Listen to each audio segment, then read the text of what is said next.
ಆರೋಗ್ಯ ಮತ್ತು ಕುಟುಂಬ ಕಲ್ಯಾಣ ಇಲಾಖೆ ಪ್ರಕಟಿಸಿದ ಆಹ್ವಾನ ಪತ್ರಿಕೆ ಇದೀಗ ಭಾರಿ ಚರ್ಚೆಗೆ ಕಾರಣ ಆಗಿದೆ.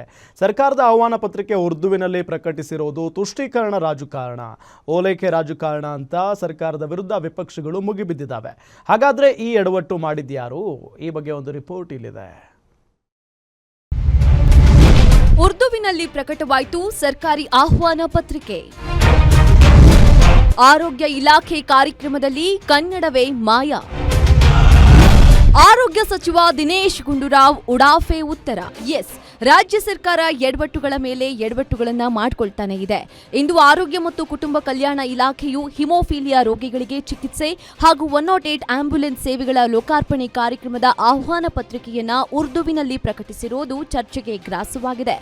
ಈ ನಡೆ ಆಡಳಿತ ಭಾಷೆ ಕನ್ನಡವನ್ನೇ ನಿರ್ಲಕ್ಷಿಸಿ ಓಲೈಕೆ ರಾಜಕಾರಣ ಮಾಡಲಾಗ್ತಾ ಇದೆ ಅಂತ ವಿಪಕ್ಷಿಗಳ ಮತ್ತು ಕನ್ನಡಾಭಿಮಾನಿಗಳ ಕೆಂಗಣ್ಣಿಗೆ ಸರ್ಕಾರ ಗುರಿಯಾಗಿದೆ.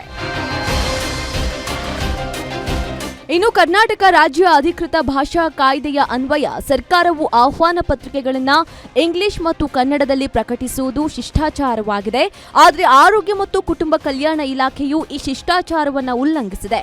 ಈ ಬಗ್ಗೆ ಪ್ರತಿಕ್ರಿಯಿಸಿದ ಆರೋಗ್ಯ ಸಚಿವ ದಿನೇಶ್ ಗುಂಡೂರಾವ್, ಉರ್ದು ಭಾಷೆ ಮಾತನಾಡುವವರು ಕರ್ನಾಟಕದಲ್ಲಿ ಇಲ್ಲವೇ ಎಂದು ಉಡಾಫೆಯಿಂದ ಮಾತನಾಡಿದ್ದಾರೆ. ಉರ್ದು ಭಾಷೆ ತಾನೆ, ಕನ್ನಡದಲ್ಲಾಗಿದೆ, ಕನ್ನಡದಲ್ಲಾಗಿದೆ, ಹಿಂದಿಯಲ್ಲಾಗಿದೆ, ಇಂಗ್ಲಿಷಲ್ಲಾಗಿದೆ, ಉರ್ದುವಲ್ಲಾಗಿದೆ. ಹಿಂದಿ ನಮ್ಮ ಭಾಷೆ ತಾನೆ, ಕನ್ನಡದಲ್ಲಾಗಿದೆ, ಇಂಗ್ಲಿಷಲ್ಲಾಗಿದೆ, ಹಿಂದಿಯಲ್ಲಾಗಿದೆ, ಉರ್ದುವಲ್ಲಿ ಮಾಡಿದ್ದಾರೆ. ಯಾಕಂದ್ರೆ ಆ ಒಂದು ಜನರು ಕೂಡ ಉರ್ದು ಪತ್ರಿಕೆಯಲ್ಲಿ ಕೂಡ ಹೋಗ್ತದೆ, ಅವ್ರು ಓದೋರು ಇದ್ದಾರೆ. ಉರ್ದು ಪತ್ರಿಕೆಗಳಿಲ್ವಾ? ನಮ್ಮ ಬೆಂಗಳೂರಿನ ರಾಜ್ಯದಲ್ಲಿ ಉರ್ದು ಪತ್ರಿಕೆಗಳಿಲ್ವಾ? ಇದೆ. ಸೊ ಏನಿದೆ ಅದರಲ್ಲಿ? ಈಗ ತಪ್ಪೇನಿದೆ ಅದರಲ್ಲಿ? ತಪ್ಪೇನಿದೆ ಹೇಳಿ. ಇನ್ನು ಸಚಿವರು ಪ್ರತಿಕ್ರಿಯೆ ನೀಡುತ್ತಾ ಇದ್ದಂತೆ ರಾಜಕೀಯ ವಲಯದಲ್ಲಿ ಭಾರಿ ಚರ್ಚೆಗೆ ಕಾರಣವಾಗಿದ್ದು, ಬಿಜೆಪಿ ನಾಯಕರು ರಾಜ್ಯದಲ್ಲಿ ತಮಿಳು, ತೆಲುಗು, ಮಲಯಾಳಂ ಎಲ್ಲಾ ರಾಜ್ಯದ ಜನರು ಇದ್ದಾರೆ, ಅವರ ಭಾಷೆಯಲ್ಲಿ ಯಾಕೆ ಆಮಂತ್ರಣ ಪತ್ರಿಕೆ ಮಾಡಿಲ್ಲ ಅಂತ ಆಕ್ರೋಶ ವ್ಯಕ್ತಪಡಿಸಿದ್ರು. ಇದರ ಮಧ್ಯೆ ಕರ್ನಾಟಕ ರಕ್ಷಣಾ ವೇದಿಕೆಯ ರಾಜ್ಯಾಧ್ಯಕ್ಷ ಪ್ರವೀಣ್ ಶೆಟ್ಟಿ, ಸಿದ್ದರಾಮಯ್ಯ ನೇತೃತ್ವದ ಕಾಂಗ್ರೆಸ್ ಸರ್ಕಾರ ಕನ್ನಡ ಕಡೆಗಣಿಸಿ ಕರ್ನಾಟಕವನ್ನ ಪಾಕಿಸ್ತಾನ ಮಾಡಲು ಹೊರಟಿದೆ ಅಂತ ಕಿಡಿಕಾರಿದ್ರು.